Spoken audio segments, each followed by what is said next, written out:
Do you know about the Tower of Babel? The moment humanity tried to reach heaven by its own strength and lost the gift of understanding one another? After the great flood, the earth slowly filled again with people. Noah's children and their descendants spread across the land, building families, raising children, and restoring life after judgment. For a time, people remembered God's power and mercy, but as generations passed, memory faded. Gratitude grew cold, and once again, the hearts of people began to drift away from God. At that time, the whole world spoke one language and shared the same words. As people journeyed east, they found a wide, flat plain in the land of Shinar. It was fertile, convenient, and perfect for settling down. Instead of spreading across the earth as God had instructed, they chose comfort over obedience and unity over submission to God's will. They said to one another, "Come, let us make bricks and bake them thoroughly." Stone was scarce, but human creativity was not. Brick by brick, they replaced dependence on God with confidence in their own hands. Then they said something far more dangerous. "Let us build ourselves a city with a tower that reaches to the heavens, so that we may make a name for ourselves and not be scattered over the face of the whole earth." This was not just construction. It was rebellion dressed as ambition. They were not building to honor God. They were building to glorify themselves. The tower was meant to be a symbol of human power, human unity, and human independence from God. In their minds, if they could rise high enough, they would no longer need God. Pride had replaced reverence. Fear of being scattered replaced trust in God's promise. Genesis 11:5 tells us something striking. But the Lord came down to see the city and the tower the people were building. This does not mean God was unaware. It reveals the smallness of human pride compared to God's greatness. No matter how tall the tower grew, it still required God to come down to observe it. And what God saw displeased him.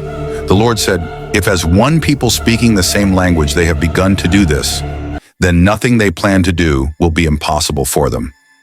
This was not praise, it was warning. United without God, humanity would only multiply its rebellion and corruption. So God did something both merciful and corrective. He confused their language. Suddenly, the words that once flowed easily no longer made sense. Instructions turned into arguments. Cooperation turned into frustration. Builders shouted, but no one understood. Plans collapsed. Work stopped. The tower stood unfinished, a monument to pride interrupted by God. Genesis 11:8 says, "So the Lord scattered them from there over all the earth, and they stopped building the city." The place was called Babel, meaning confusion, because there the Lord confused the language of the whole world. From there, God scattered them across the face of the earth. What pride tried to prevent, God accomplished anyway. The scattering was not punishment alone, it was protection. God limited human pride to prevent greater destruction. Languages were born, cultures formed, nations emerged, and humanity learned a hard truth. Unity without God leads to confusion, but obedience brings order. As time passed, people spread across lands, but many did not turn back to the Lord. Instead, they carved gods from wood and stone. They bowed to idols that could not speak, could not hear, and could not save. They trusted what their hands had made instead of the God who made their hands. Violence increased. Injustice grew. The world became spiritually dark. But even in that darkness, God was preparing something new. Far from Babel in the city of Ur, God saw a different kind of man. His name was Abram. Abram lived among idol worshippers, yet his heart leaned toward the true God. While others chased power, Abram listened. While others built towers, Abram built faith.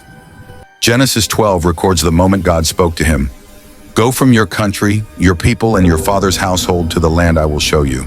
I will make you into a great nation, and I will bless you. I will make your name great, and you will be a blessing." Notice the contrast. At Babel, people said, "Let us make a name for ourselves." To Abram, God said, "I will make your name great." One came from pride, the other came from promise.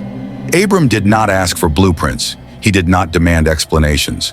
Hebrews 11:8 tells us that Abram obeyed and went, even though he did not know where he was going. He left comfort, familiarity, and security behind. Where Babel clung to control, Abram surrendered. Where Babel trusted bricks, Abram trusted God. And through one obedient man, God began to repair what pride had broken. From Abram came a nation. From that nation came the law, the prophets, and the promise of a Savior.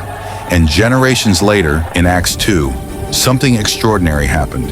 When the Holy Spirit descended at Pentecost, people from many nations heard the gospel, and each heard it in their own language. What was divided at Babel began to heal through Christ. The Tower of Babel teaches us that God is not against unity. He is against prideful unity without Him.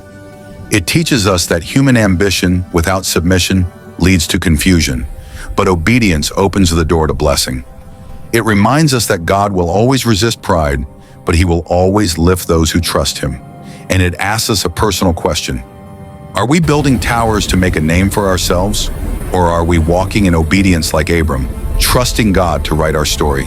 Because every generation faces its own Babel, and every heart must choose between pride and obedience. If you want more of these Bible stories, type Amen and subscribe for more.